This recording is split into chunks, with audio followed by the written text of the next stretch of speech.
So I'm Brett Clark. Today we're out here at the blacksmith shop at Landmark Park in Dothan, Alabama.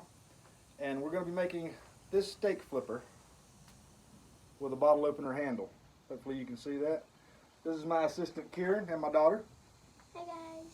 And she's going to be filming for me today. And thank you for coming out. I know it's hot out here. We're going to have a good time doing it. Y'all stay tuned, learn how to make this. Good beginner project. It'll teach you several little skills or several little techniques that you'll need in a blacksmith shop. Stay tuned. Go. So first things first, let's talk about material selection. This is 3/8 inch square. See the end of that? And it's 24 inches long, is what we're starting with. And it's 1018 mild steel. So that's the piece we're going to start with. Those are dimensions you need to make a 18 inch steak flipper like the one we're making. All right, end it. First thing we're going to work on is the handle portion. We want to get it flatted out and curled over for our bottle opener. Now this is a good point for beginners to work on your striking skills, because you want to hit it so that it'll spread out evenly. Then you want to curl that thing over back towards you. And remember, you want to leave enough space here so that this will be an effective bottle opener, but you also want it to curl over like that. All right, so from here we're going to heat it up and bend it over into an actual handle, and then we'll do some twisting on it. Alright, so now we're just going to bend this over on the horn a little, like so. Bring that on back around. I should have a couple of farther with it. There we are. Just makes you a nice handle like that. So now I'm just going to go ahead and heat it up, and then I'm going to put my touch mark on this end before I go any farther.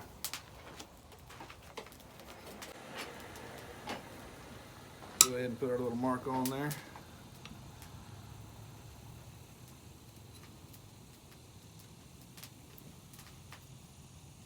A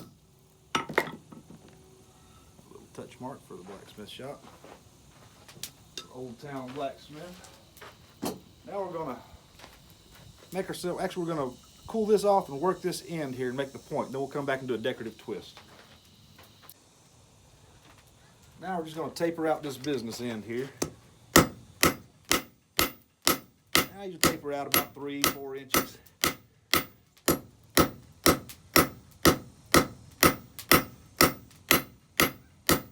You can do it here, or you can do it on the horn. It's probably a little faster to get it to move on the horn, but I like keeping it flat and straight as I go. We're going to take another heat on that. Just going to continue getting this taper out.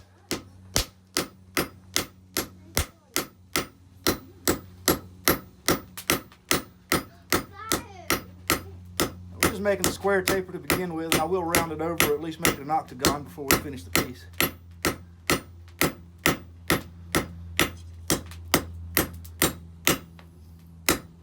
Alright, take one more heat and we'll be able to draw it on out where we need it.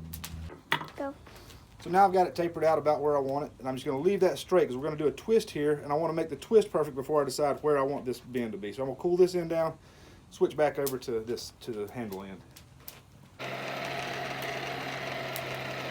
So first we want to isolate and make sure we're only going to be twisting it where we want it to be twisted. So I'm heating it in that spot, but that heat travels a little bit, and we want to make sure it's cool. So it's a little too far up this way, so I'm going to cool that down to right where I want it.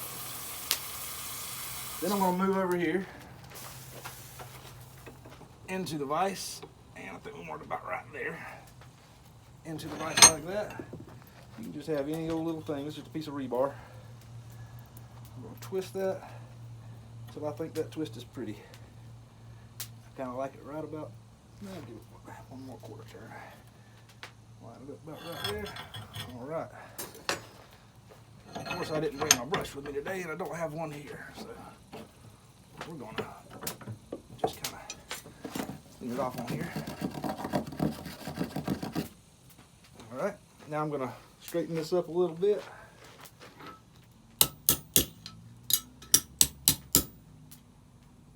And that looks pretty good. So now I'm going to cool this off. We're going to go back and do this end and be ready to be seasoned. So you want to think about the orientation whenever you start to bend it. This is going to be a right-handed flipper. So I want it this way. Just use the horn to get it started over there. Bend it over. You don't want it an entire 180 degrees. You want to leave it just a little shy of that when you're bending it over, like so. And then we're going to bend this over on the vise here. Get our twist down. At this point, you can kind of tweak it a little. And there it is. It's pretty much complete right there. We're just going to heat it up a little and put some seasoning on it with beeswax, which will go like this. Got to cool off a little. You'll see right down here. Put a little beeswax on there and let it burn on. That'll give you a nice black finish. I'll show you in just a minute when it's completed. Go. So when seasoning, you want it to be hot enough to smoke, but not hot enough to flame, which is about where we're at right now. And you kind of got to watch it. You want it to burn on there, but you don't want it to burn off of there. So it takes a little practice to get it just where you want it. And then you can also go ahead and get some extra on the places that are just warm, and you can end up heating those up over the fire. Beeswax gives you a nice water-resistant coating, and also a decent little finish. So we'll finish this up and get right back to you.